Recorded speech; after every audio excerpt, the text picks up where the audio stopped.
nasa likod ni Ka Eric, pagkain po yan.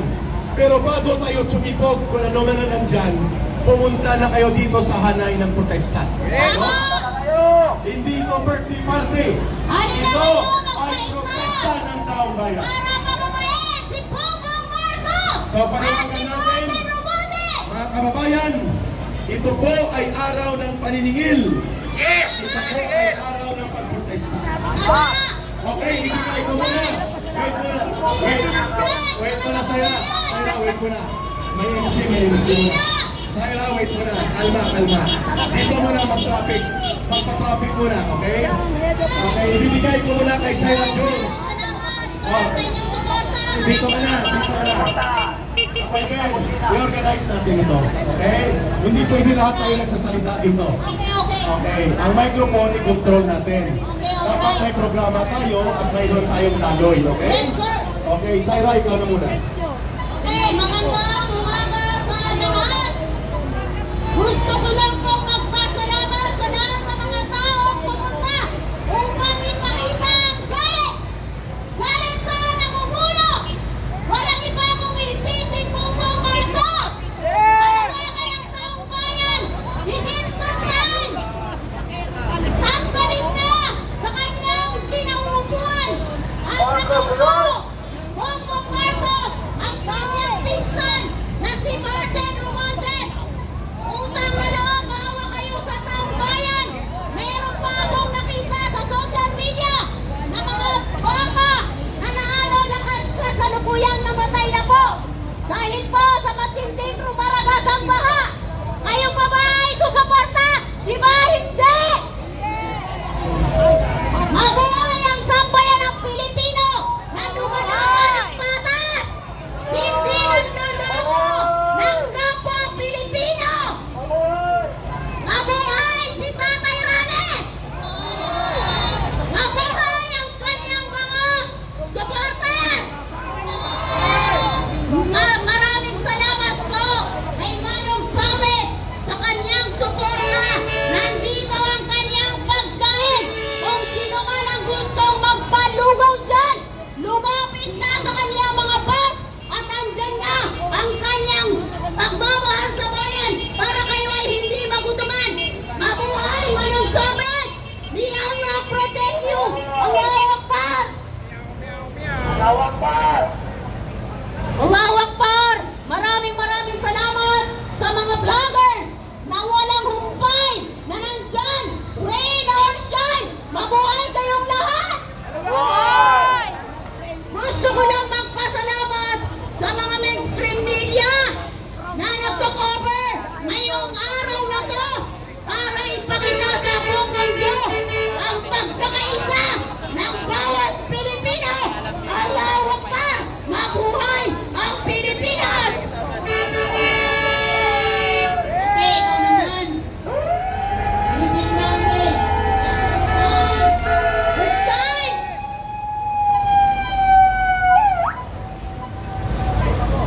Okay, kasi may ano to eh. May high blood. Sige, high blood. Sige, tuloy! Wala high blood dito. Kasi galit tayo. Bawal ang high blood. Tatay Ben, wait muna. Para alam po ninyo, ang MMDA gusto niyang palisin ang bus na may dalang pagkain. Ang sabi ko sa kanya, kung gusto mo, iharang na namin sa Hindi gitna gusto ng yan. kalsada. Wait muna, Tatay Ben, wait muna. Kalma.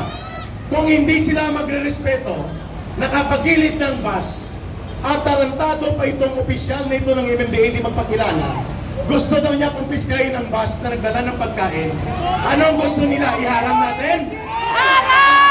Iharang! Iharang dito! Nag-coordinate na kami sa pulis. Iharang! Ang pulis. Ayaw nila! Ayaw nyo talaga ng mapayapa na pagkilos. Tarantado talaga. Kaya pa tayo dito! Hindi ba kayo pagkado ng pangumurakot? Putang ina. Ano ito? Putang ina tayo dito? Nag-coordinate kami sa ground commander. Ang MMDA gusto pa rin palisin ang bus. Putang ina. Palisin nyo si Marcos! Palisin nyo! Utang inang Marcos yan! Si Marcos ang palisin! Bayad na ba ang MMDA? Kaya ba ang protesta na ito? ginagatungan nyo na magkagulo. Gusto nyo yung occupy namin talaga ang kalsada. Occupy! Hindi pwede yun. Occupy! Makinig kayo, ang sabi ng polis, binibigyan kami ng lane na ito. Pero mamaya alauna, 30,000 ang tao dito. Anong ibig nyo sabihin, arestuhin nyo? Tarantado. Di ba? Alam nyo, Nagko-coordinate kami. Okay, Tatay Rani, go ahead. MMDA na walang alam hulihin, kundi yung mga nakamotor lang. ang may pinakamalaking ghost project. Correct! Correct! Metro Manila. Totoo yan! Billion. Billion! Billion ninyo. Tapos, haharangan nyo ang protesta ng tao. Sweldo nyo galing sa taong bayan. Tama! Totoo yan! Mga kababayan, galing po sa bis natin yung mga sahod nila. Pero ang kalaban nila, tayo na taong bayan na nagpapasahod. Nag-coordinate kami sa pulis. Kami hindi, putang ina nyo MMDA, magnanakaw kayo ng flood control. O yun ba gusto nyo marinig? Dito sa Quezon City, hinandas nyo ang bilyon-bilyon na boto. Nakikiusap kami. Maayos ang pakiusap namin. Kaya, rerespetuhin natin ang batas. We will follow the orders and coordination of the ground commander ng Philippine National Police. Hindi namin kalaban ang MMDA na mga empleyado. Pero ang namumuno sa inyong bulok at magnanakaw, ang flood control ninyo ay bilyon-bilyon. Kaya napipilitan ng MMDA dumiskarte sa lansangan. Naintindihan natin yon, pero hindi natin yan tinotolerate. Kaya wag na kayong magpapogi pa kay Marcos, putang ina. Iharang namin ang dalawang bus. Ano gusto nyo? Iharang na namin ngayon ang bus? Iharang na! Provoke MMDA, huwag kayong mag-provoke ng Tarantado. gulo. Huwag kayong mag-provoke ng gulo. Mamaya pa yung rally na to. Huwag kayong mag-provoke MMDA. Huwag kayong mag-provoke. Tahimik. Ang papayapa ang rally na to. Kaya huwag kayong mag-provoke MMDA. Gulo yung pinahanap nyo, gulo. Iwasan nyo yung MMDA, gulo hinahanap nyo. Okay? Kumalma. Tahimik ang aming pagrarally. Okay, fire. Tatay Ben, thank you. Councilor Rani and Ma'am, salamat ha. Hindi alis ang bus. Stay put. Ang mga pagkain doon sa dulo ng galeriya, pagkain po yan galing kay Governor Chavit Singson. Ang putang ina sabi niya, wala akong pakialam kung si Chavit Singson yan. Alisin mo yan. Sabi ko, tarantado ka ba? Gusto mo ipagitna namin ng bus? Utangin ng MMDA na yan. Kolokoy. Ulokoy talaga. Walang hiya talaga. Anyway, kalma na tayo. Kalma. Kalma, baby. Kalma. Baby, kalma. Okay? Yes, kalma lang Kalma, tayo. baby.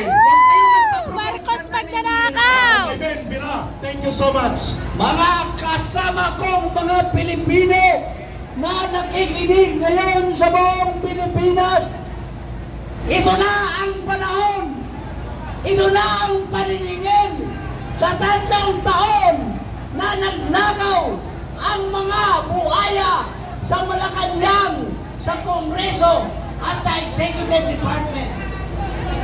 Buwis natin, Marcos Bangan! buwis natin ang kanilang ninakaw. Buwis natin. Ninakaw nila ang ating buwis sa pamumuno na walang kwintang tao, sa pamumuno na walang kwintang presidente. Hindi nga niya alam kung anong problema sa Pilipinas, anong problema ng ordinaryong tao. Panahon na! Ito po, ngayon ay September 21. Nagdeklara po ng martial law ang kanyang ama. Ano ang ginawa sa diktador? Ninakaw ang kaban ng bayan ng mga Pilipino. Tinago sa ibang bansa. Kahit yung mga kronis ng Bagong mga Pilipinas! Bagong pagnanakaw ng mga Marcos! Ng mga Marcos ang nakaw. Ngayon, nandito, bumalik ang pamilyang Marcos, nagnakaw din ang anak. Hindi ba tayo magagalit sa mga pamilyang Marcos Romualdez na sila ang nagnakaw sa kaban ng bayan? Hindi na tayo nakaw!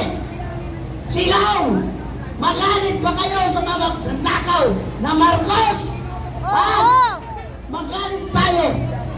Dahil ito po, nagkataon na nandito tayo sa EDSA. Dahil ang EDSA po, dito po pinalayas ang unang Marcos na naging diktador at nagpapahirap sa ating bayan sa mga taong Pilipino. Ngayon, ang anak na naman ang nagnakaw.